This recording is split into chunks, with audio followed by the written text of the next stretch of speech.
কিয়ামতের ময়দানে আল্লাহ তাআলা যাদের আমলনামা ডান হাতে দিবেন, যাদের আমলনামা আল্লাহ তাআলা ডান হাতে দিবেন, তাদের সম্পর্কে আল্লাহ তাআলা নিজেই বলেন,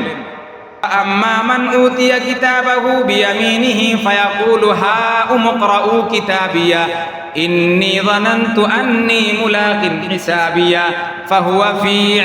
ঈশাতির রাদিয়া ফি জান্নাতিন আলিয়া কুতুফুহা দানিয়া কুলু ওয়াশরাবু হানিআম বিমা আসলাফতুম ফিল আইয়ামিল খালিয়া। আল্লাহ তাআলা বলেন, কাল কিয়ামতের ময়দানে যাদের আমলনামা ডান হাতে দেওয়া হবে, আমলনামা হাতে নিয়ে তারা অন্যান্য লোকদেরকে ডেকে ডেকে বলবে, দেখো দেখো এটা আমার আমলনামা, আমি বিশ্বাস করতাম আজকে আল্লাহর সাথে আমার সাক্ষাৎ হবে, আজকে আল্লাহর সাথে আমার সাক্ষাৎ হয়েছে, আর আল্লাহ তাআলা আমাকে এত বড় পুরস্কার দিয়েছেন, ফি জান্নাতিন আলিয়া, উঁচু উঁচু প্রাসাদ আল্লাহ তাআলা আমাকে দিয়েছেন, এই প্রাসাদের মধ্যে আমি থাকি। আল্লাহ আমাকে এই ঘোষণাও দিয়েছেন, কুতুফুহা দানিয়া, জান্নাতের প্রাসাদগুলো এমন হবে প্রত্যেকটা জানালা দরজার মধ্যে বিভিন্ন ধরনের রং বেরঙের ফল ঝুলে থাকবে। সঙ্গে সঙ্গে আল্লাহ তাআলা গায়বী আওয়াজে বলবেন, কুলু ওয়াশরাবু হানিআম বিমা আসলাফতুম ফিল আইয়ামিল খালিয়া, দুনিয়ার বুকে তুমি কষ্ট করেছিলে, কনকনা শীতের মধ্যে ঠান্ডা পানি দিয়ে ওযু করে ফজরের নামাজ আদায় করেছিলে, মুষলধারে বৃষ্টি হচ্ছিল, রাস্তার মধ্যে কাদা ছড়াছড়ি ছিল, এমন সময় তুমি কষ্ট করে ফজরের নামাজ জামাতের সাথে আদায় করেছিলে, কষ্ট করে সম্পদ অর্জন করলে, আমি আল্লাহ তোমার উপর যাকাতের বিধান ফরজ করেছিলাম, ওই যাকাতগুলো তুমি আদায় করে দিলে, এই কষ্টের সম্পদ দিয়ে তুমি হজ আদায় করলে, তাওহীদ বিশ্বাস করলে, আল্লাহর নবীর রিসালাত বিশ্বাস করলে, জিন্দেগিটাকে হিসাবী জিন্দেগি অনুযায়ী পরিচালনা করলে, আমি আল্লাহ তোমার এই সকল কর্মকাণ্ডের উপরে খুশি হইয়া তোমাকে ঘোষণা দিতাছি, এত বড় জান্নাতের মধ্যে তোমার চোখের সামনে যত খাবার পড়বে সবগুলো তুমি ভোগ করতে থাকো।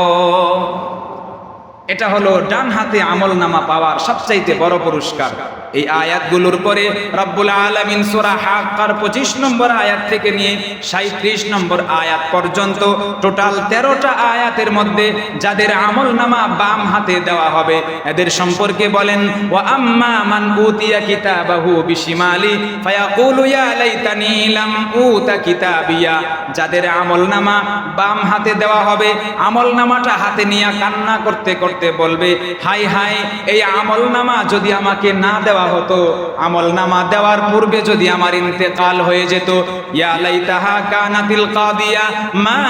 আগনা আন্নি মালিয়া হালাকা আন্নি সুলতানিয়া, দুনিয়ার বুকে কতই না সম্পদ অর্জন করলাম, কোন সম্পদ আমার উপকার করে নাই, দুনিয়ার বুকে কত বড় প্রভাবশালী ছিলাম, অনেক রাজত্ব ছিল, ক্ষমতা ছিল, কোন ক্ষমতায় আজকে আমার উপকার করে নাই। খুযুহু ফাগুল্লু সুম্মাল জাহিমা সাল্লু সুম্মা ফি সিলসিলাতিন দারউহা ৭০ দিরাআন ফাসলুকু, ওই ব্যক্তি বাম হাতে আমলনামা নিয়া কান্না করতে থাকবে, এমন সময় রব্বুল আলামিন গায়বী আওয়াজ দিয়া ফেরেশতাদেরকে পাঠাইবেন, ফেরেশতাদেরকে বলে দিবেন, এটাকে ধরে নিয়ে টেনে হেসড়ে জাহান্নামে ফেলে দাও। শুধু জাহান্নামে ফেলবা এরকম না, লম্বা একটা হাতুড়ি নিয়া শিকল দিয়া বেঁধে এমন জোরে তার গায়ের মধ্যে আঘাত করো, সে যেতে যেতে আঘাত খেয়ে মাটির নিচে যেতে যেতে এত নিচে চলে যাবে, ফেরেশতারা তাকে 50,000 বছর পর্যন্ত টানতে থাকবে, তারপরে উপরে আসবে না।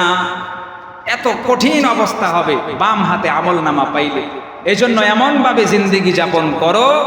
যাতে করে কাল কিয়ামতের ময়দানে আমলনামাটা ডান হাতে আসে।